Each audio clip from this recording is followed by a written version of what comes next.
အားလုံးပဲမင်္ဂလာပါကျွန်တော်တို့အောင်ကွန်ပျူတာ channel မှာကြိုဆိုပါရစေကျွန်တော်ဒီနေ့ညောက်ပြီးမဲ့သင်ခန်းစာတော့ Photoshop မှာတင်ထိုက်တဲ့ထွေထွေသင်ခန်းစာလေးဖြစ်ပါတယ်သင်ခန်းစာလေးမစခင်မှာကျွန်တော်တို့ရဲ့အောင်ကွန်ပျူတာ channel လေးကို subscribe နေထားပေးဖို့တောင်းဆိုရပါတယ်ဟုတ်ပြီအဲ့တော့ကျွန်တော်ပထမဆုံးပြောပြမယ့်အကြောင်းအရာကကျွန်တော်ဒီ Photoshop မှာပေါ့နော်ဒီ file open နေကျွန်တော်တို့ရဲ့ set ရဲ့ပုံတွေယူလိုက်တယ်ပေါ့ပုံတွေယူလိုက်တဲ့အခါမှာဒီမြင်ကွင်းလေးကိုဒီကျွန်တော်တို့အသုံးပြုနေတဲ့မောက်ကဘိန်းလေးနဲ့ပေါ့နော်အနည်းဝေးဆွဲကြည့်တဲ့ဟာလေးပါဒါလေးကကျွန်တော်တို့ keyboard အနေနဲ့ဆိုရင် control plus ပေါ့နော် control plus control minus နဲ့လည်းရနော်ဒီလိုလေးပေါ့ control အပေါင်းရယ် control အနှုတ်ရယ်ပေါ့နော်ဒါလေးအသုံးပြုလို့ရတယ်သို့ပေမဲ့ဒီမောက်ကနေဘိန်းလေးလိမ့်ပြီးတော့အနည်းဝေးကိုဆွဲကြည့်တာ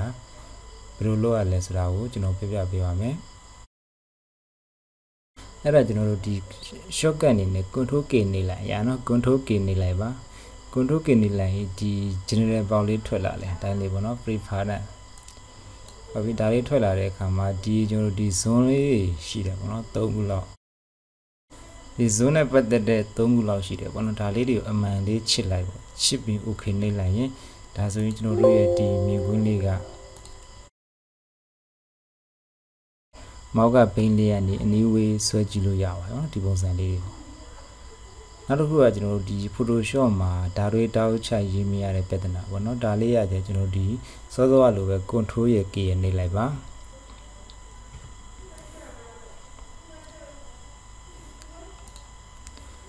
နောက်တစ်ခုပြောပြမှာကကျွန်တော်ဒီ Photoshop မှာဓာတ်တွေတောက်ချ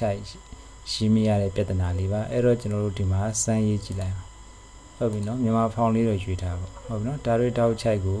ရေးလို့မရတဲ့အခါမှာဘယ်ကနေတော့ပြင်ရမလဲဆိုရင်ဒီ file ကနေစောစောလို့ပေါ့နော် shortcut နဲ့ပဲသွားလိုက်မယ် control K နေလိုက်ပါနော် control K ဟုတ်ပြီ control K နေလိုက်မယ်နေလိုက်တဲ့အခါမှာပေါက်လေးထွက်လာမယ်ဘယ်နဲ့သွားမလဲဆိုတိုက်ထဲသွားပြီးတော့ကျွန်တော်ဒါလေးကိုအမှတ်ချစ်ဖြုတ်လိုက်ပြီး okay နေလိုက်ပါနော်ဒါဆိုရင်ကျွန်တော်ပြန်စမ်းရေးကြည့်လိုက်မယ်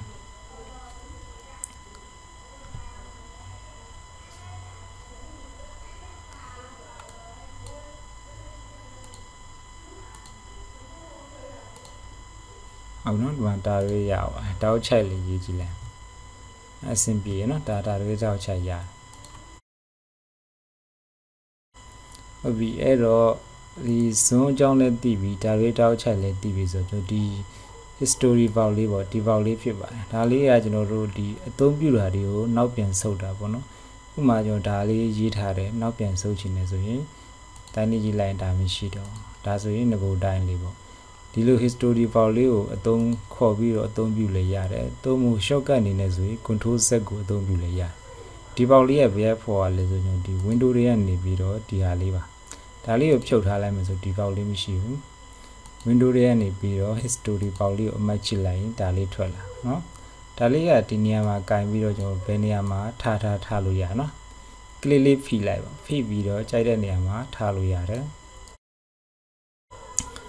နောက်တစ်ခုကကျွန်တော်ဒီ layer ပေါက်လို့ကိုဒီပေါက်လေးလက်တစ်ခါလေးပြောက်နေဟုတ် layer ပေါက်လေးဒါ layer ပေါက်လေးပေါ့ဒါလေးရလေကျွန်တော်ဒီ window တွေကနေပြီးတော့ဒီ layer ပေါ့ F7 နဲ့ layer ဒါလေးဖြောက်လိုက်ရင် layer ပေါက်မရှိတော့เนาะဒီမှာ window တွေကနေပြီးတော့ဒါလေးပေါ့ဒါဆိုရင်သူ့ပြန်ဖော်လိုက်တယ်ဒါဆိုရင်ကျွန်တော်ဒီ history ပေါက်ပျောက်တာလဲပြန်ဖော်တတ်မယ် layer ပေါက်ပျောက်သွားလဲပြန်ဖော်မယ်ဒီကျွန်တော်တို့ရဲ့ပုံတွေကိုအနည်းဝေးကြည့်တဲ့အခါမှာဇွန်းဆွဲကြည့်တာပေါ့နော်မောက်ကဘိန်းလေးနဲ့ကြည့်ရလဲသိလိမ့်မယ်ပေါ့ဒါတွေတောက်ချိုက်လဲသိလိမ့်မယ်နော်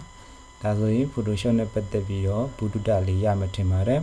နောက်ထပ်သင်ခန်းစာများကိုလေ့လာနိုင်ရတဲ့အတွက်ကျွန်တော်တို့ရဲ့အောင်ကွန်ပျူတာ channel လေးကို subscribe နေထားပြီးတော့လေ့လာနိုင်ပါတယ်အားလုံးကိုကျေးဇူးတင်ပါတယ်